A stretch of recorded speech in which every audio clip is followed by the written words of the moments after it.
Hello everyone, I'm Simon Toyne. I'm the Executive Director of Music at DRET, and I'm the current President of the Music Teachers Association.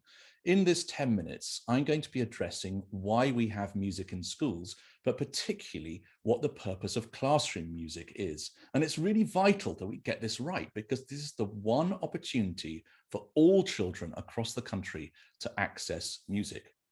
Now, I'm going to be referring to a chapter in this great book that has just been published by UCL Press, and which is available free as a PDF download.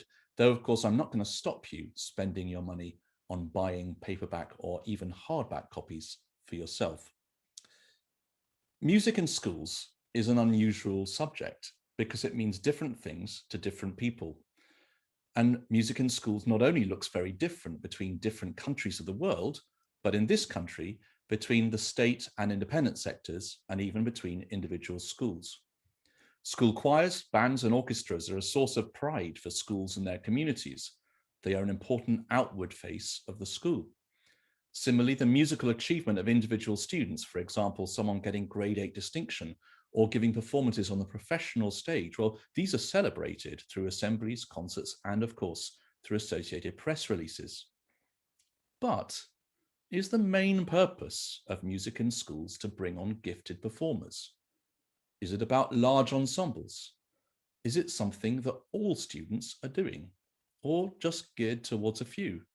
After all, only 6% of students take music further at GCSE, a significant decline over the last 20 years. And just over 5,000 students across the country take A-level music. That's out of around 300,000 students taking A-level every year.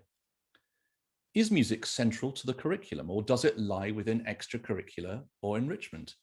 When I started at DRET 6 years ago, I was firmly told that music was part of enrichment, quote, rather than education, unquote. Happily, things have moved on somewhat since then. And what does doing music mean? Does that mean performing on an instrument, singing or composing, developing critical responses, listening, that extraordinary activity that unites all of humanity? Well, it's all of these, of course. It's all-encompassing. Focus on just one at the expense of the others, and we lose music's wholeness. But why, fundamentally, do we teach music in schools? Well, I believe we teach music in schools to develop the next generation of musicians and music lovers. And this is a huge project, not just about developing individual knowledge and skills, but aiming to make a substantial impact to the community and in turn to the nation. It should be as big a public endeavor as sport education, with its huge impact on fitness and health in society at large. Music is a primal need. Therefore, we teach it. Yes, of course, there are ancillary benefits: literacy, numeracy, overall academic performance, behavior, well-being, and all of these are well documented. But the reason we teach music is for its innate, intrinsic musical values. We teach music for its own sake, and this means everyone, all students, and I would posit all teachers, because the impact of music in a school goes way beyond the classroom.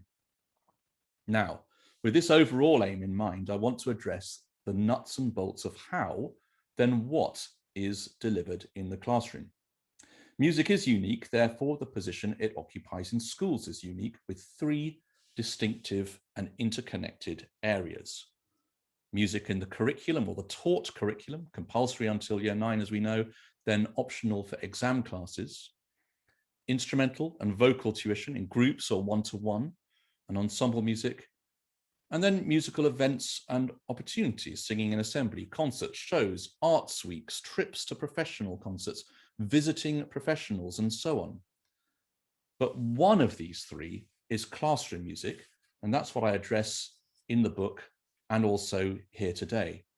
Classroom music, usually 1 hour per week for years 7 to 9, and as part of the model curriculum shortly to be released, that prerequisite of 1 hour's classroom music a week will be seen for every year group at primary schools as well. A huge systemic change there in emphasis? Well, it's there on the timetable, but often for the wrong reasons. To add balance from the academic subjects, as if there's no academic element in Bach or Palestrina. To give students the opportunity to be creative, as if there's no creativity or mathematics, or a rigorous discipline in music. To develop talent for the select few, ignoring the fact that talent is entirely driven by the amount of time spent on any pursuit, or even basically to be able to play the keyboard. Now, I also show in this chapter how mastering an instrument as part of curriculum music is almost impossible within the time constraints of just 1 hour per week, because practice is the most significant element in developing technical prowess.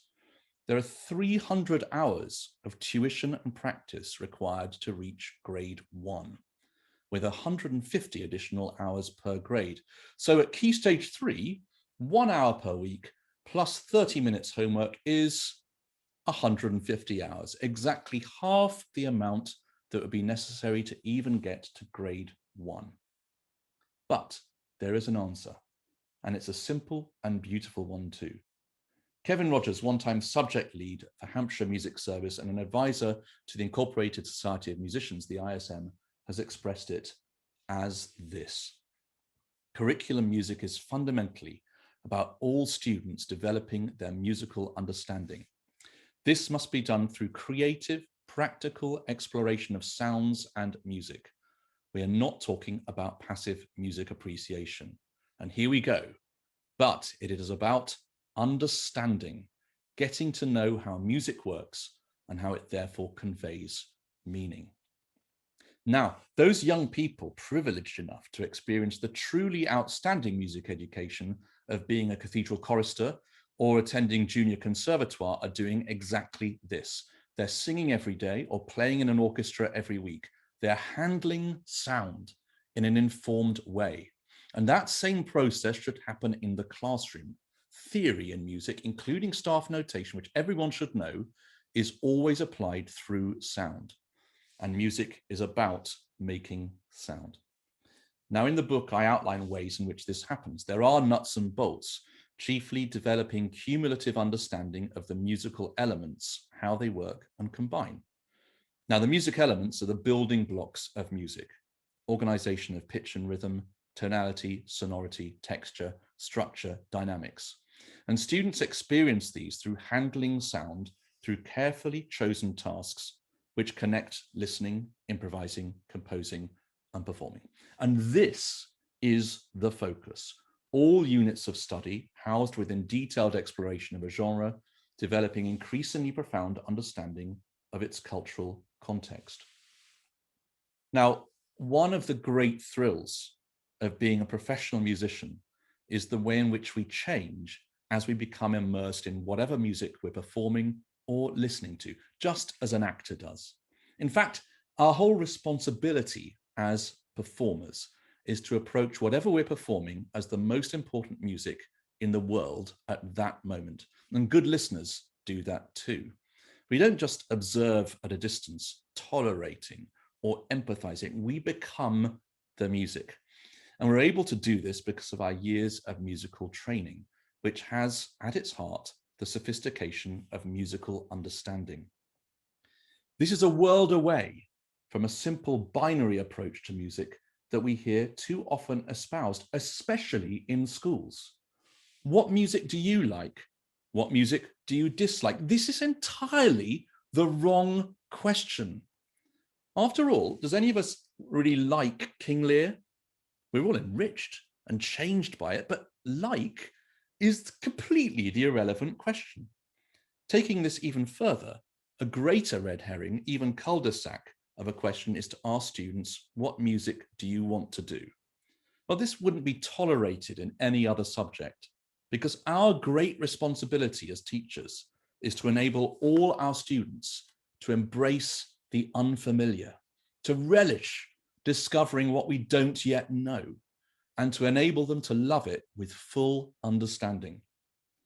Now, if the focus of the music curriculum is as promoted here, namely getting to know how music works and how it conveys meaning through developing cumulative understanding of the handling of the musical elements, then this is the relevance of the music curriculum.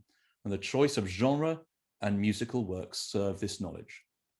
Now, in the book, I detail an approach to a unit of study, typical unit of study lasting a term, being of one of 5 stages, in which the musical understanding becomes progressively more informed and prior knowledge is brought to bear, namely experiencing material to start off with, understanding this through the elements, the musical ingredients, and especially cultural context. And that's going to be a thread that runs through each unit.